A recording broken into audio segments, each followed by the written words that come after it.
Feliz miércoles, querida gente linda. Feliz miércoles para todos, con una mente gozosa, positiva. Eh, Todo el gozo nuestro depende de Dios.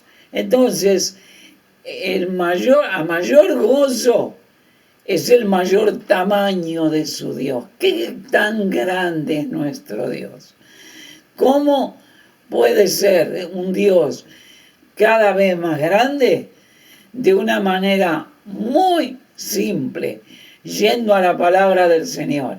Y ahí vamos a ver tantos ejemplos de su amor, de su misericordia, de su bondad, de su provisión, su protección, las más de 3.600 promesas que tenemos en la palabra del Señor. Y esto va a hacer que tengamos realmente una vida más dichosa. Muy bien, eso es lo que Pedro estaba tratando con los hermanos que fueron expatriados, que fueron sacados de su país y que ahora vivían, dice la palabra de Dios, como extranjeros y peregrinos. Luego lo vamos a analizar eso. Pero Pedro viene revelándoles en el capítulo 1 cuál es nuestra seguridad, nuestra salvación en Cristo, el porqué de las pruebas, el porqué estaban pasando dificultades. Y ahora Pedro deja una muy clara diferencia entre el destino y la creencia de aquellos que los estaban persiguiendo y que les estaban haciendo la vida difícil. O sea, ellos salieron de su país, fueron expatriados, estaban en dispersión en otro lugar. Cuando ellos llegaron, los ciudadanos de ese lugar les estaban haciendo la vida difícil y la vida imposible. Ahora Pedro, en el versículo 4 del capítulo 2, dice lo siguiente: acercándonos a él, piedra viva, desechada por los hombres, mas para Dios escogida y preciosa. La palabra acercándonos es una palabra muy interesante, porque no es la idea de me acerco y me alejo. La idea de la palabra acercándonos en el original significa literalmente venir con la idea de quedarme. Es lo mismo que vemos en Juan capítulo 15, versículos 5 al 10. Fíjense que el versículo 5, acá en Juan capítulo 15, dice, yo soy la vid y vosotros los pámpanos. El que permanece en mí, ¿ven? La idea de venir para quedarme, la idea de venir para permanecer. El que permanece en mí y yo en él, este lleva mucho fruto, porque separado de mí, nada podéis hacer. El verso 6 dice, el que en mí no permanece, será echado fuera como pámpano, y se secará, y los recogen y los echan en el fuego y arden. Verso 7, si permanecéis en mí, y mis palabras permanecen en vosotros, pedid todo lo que queréis y os será hecho. En esto es glorificado mi Padre, en que llevéis mucho fruto y seáis mis discípulos. Verso 9, como el Padre me ha amado, así también yo os he amado. Permaneced en mi amor. Y termina el verso 10 diciendo, si guardareis mis mandamientos, permaneceréis en mi amor, así como yo he guardado los mandamientos de mi Padre y permanezco en su amor. Ahora dice, acercándonos a él, piedra viva. ¿Qué significa esto de piedra viva?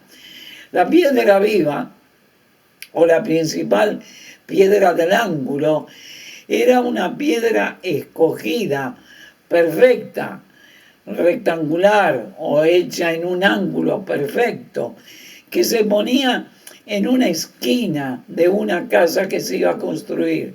Y de ahí se sacaban las medidas para hacer que las paredes no o se abrieran demasiado o se cerraran demasiado, sino que fuera un ángulo perfecto. Esta piedra viva era la piedra principal, la piedra del ángulo. Y es simplemente lo toman como un ejemplo para hablar de Cristo. Es una piedra escogida que es interesante, que para 3 personas tienen diferente visión, pero que en 2 también produce cosas diferentes. En primer lugar, está diciendo este versículo que acabamos de leer, más para Dios escogida y preciosa. O sea, la primera persona, para Dios, ¿qué es? Escogida y preciosa. Pero para aquel que cree, para aquel que es salvo, dice, por lo cual también contiene la Escritura, he aquí pongo en Sión la principal piedra del ángulo. El que creyere en él no será avergonzado. Qué increíble, ¿eh? Mire lo que produce en mí. Que no seré avergonzado en el día del juicio, en el día de Cristo. Para vosotros, pues, los que creéis, Él es precioso. Lo que produce en mí. Pero también para el no salvo, dice la palabra de Dios en el verso 7, pero para los que no creen, la piedra que los edificadores desecharon. ¿Recuerdan? Cristo había venido, había presentado su credencial como el Mesías, como el Cristo, como el Hijo de Dios, como Dios mismo, y los edificadores, los religiosos, los líderes religiosos tenían la obligación de reconocerlo por lo que la palabra de Dios decía de él y porque él todo cumplía, pero sin embargo lo desecharon. Y él dice, ha venido a ser cabeza del ángulo, esto no lo mueve nadie, piedra de tropiezo y roca que hace caer. Ya no es la piedra del ángulo para los que no creen, para edificar. Dice, porque tropiezan en la palabra, siendo desobedientes, para los cuales también fueron destinados. ¿Ven? Cristo es el medio de salvación para el que cree, o es el medio de juicio para aquel que rechaza el Evangelio. Para el salvo, Cristo es la piedra escogida, preciosa, principal, la guía de nuestra vida. Dios es todo para nosotros. Para el creyente es la expectación del juicio, es la expectación de estar separado de Dios por toda la eternidad, porque la Biblia es clara cuando dice, porque la paga de Dios es muerte, la paga de Dios es muerte, separado de Dios. Pero quiero pensar en la otra parte, quiero pensar en nosotros, los que creemos, que realmente Él para nosotros sea lo mismo que es para Dios. Para Dios dice que fue escogida, la piedra del ángulo escogida y preciosa. Para nosotros los que creemos, Él es precioso.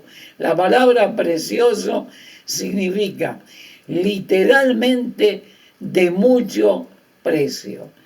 ¿Cuántas veces tenemos que preguntarnos si realmente Cristo para nosotros es precioso? Si realmente para nosotros Él es de mucho precio. ¿Saben que lo contrario al precioso, al mucho precio, el menosprecio? ¿Cómo permanecemos en Él? Veíamos en Juan 15, permaneciendo, o sea, venimos para quedarnos en su amor, en su palabra, para producir, como dice su palabra, fruto y mucho fruto, y que también este fruto permanezca en nosotros. Que Dios nos bendiga en este día, que podamos tener un día realmente de gozo, de comunión en el Señor.